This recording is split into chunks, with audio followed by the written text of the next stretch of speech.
হঠাৎ এতটা অসুস্থ হয়ে যাবো গাইস কখনো ভাবি নাই। কি অবস্থা সবার? এই যে সিএনজি দেখছো, সিএনজির ভিতর বসে পুরা গরমে ঘাইমা আমার জ্বরটা আসছে। এটা পহেলা বৈশাখের দিন ছিল গাইস। শেরাটন থেকে প্রোগ্রাম শেষ করে শিল্পকলা আসার পথে রাস্তায় এত জ্যাম ছিল, তো ভয়ঙ্কর জ্যাম ছিল, গরম রোদের তাপ। ও মাই গড, আমি জাস্ট মনে করতে চাইতেছি না, পুরা ঘামটা বৈশা আমার এমন বাজে অবস্থা হয়েছে। তোমরা দেখছো আমি হসপিটাল পর্যন্ত গেছি, এখন আলহামদুলিল্লাহ অনেকটা সুস্থ, কিন্তু আমি এতটা ক্লান্ত হয়ে গেছি, আমার শরীরের ক্লান্তি কোনোভাবে কাটতেছে না। প্রচন্ড ঠান্ডায় এখন নিঃশ্বাস নিতে কষ্ট হচ্ছে আমার। তারপর আলহামদুলিল্লাহ ভালো আছে তোমাদের দোয়া। অনেকগুলো ভিডিও পেন্ডিং হয়ে আছে, এগুলো ভয়েস দেওয়া হয় না, আপলোড দেওয়া হয়নি, এডিটিং করা হয় নাই। সো আরো কিছু ভিডিও আসবে, এগুলো এখন আস্তে আস্তে আপলোড দেওয়া শুরু করছি। সো দেখো এই যে এই সময়টা হচ্ছে যে আমি শিল্পকলা আসার পরে তড়িঘড়ি করে রেডি হয়ে যাচ্ছে, একটু আবার শিল্পকলা পারফরমেন্স ছিল। তো আমার সাথে অনন্যা পোকন অনেকক্ষণ পর খুঁজে পাই আমি, তারপর ওকে রেডি করলাম সুন্দর করে। ওই হেয়ার স্টাইলটা করছে শাইনিং স্টার থেকে, আর আমার মেকআপটাও করেছে শাইনিং স্টার থেকে।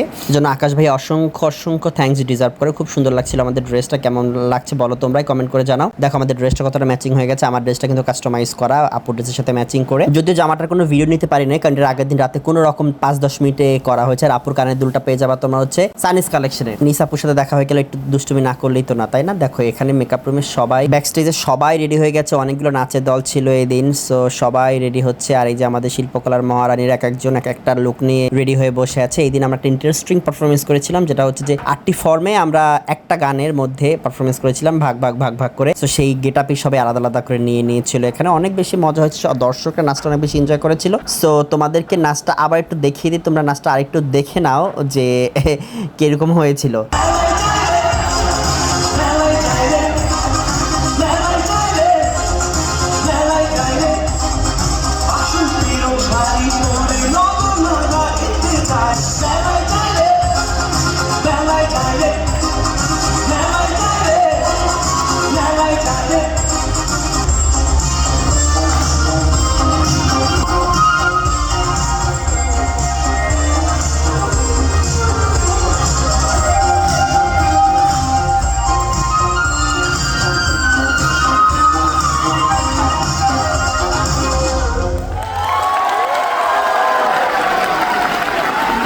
এদিন আমরা অনেক বেশি দর্শকের রিয়াকশন পেয়েছিলাম, দর্শক অনেক বেশি পছন্দ করেছিল আমাদের নাচটা। তোমরা দর্শকের চিল্লানি শুনে বুঝতে পেরেছো। যাই হোক, অনেক বেশি ক্লান্ত শরীর নিয়ে বাসায় ফেরত যাচ্ছি গাইস। ভালো থাকো সবাই, সবার সাথে দেখা হবে নেক্সট কোনো ভিডিওতে। আল্লাহ হাফেজ।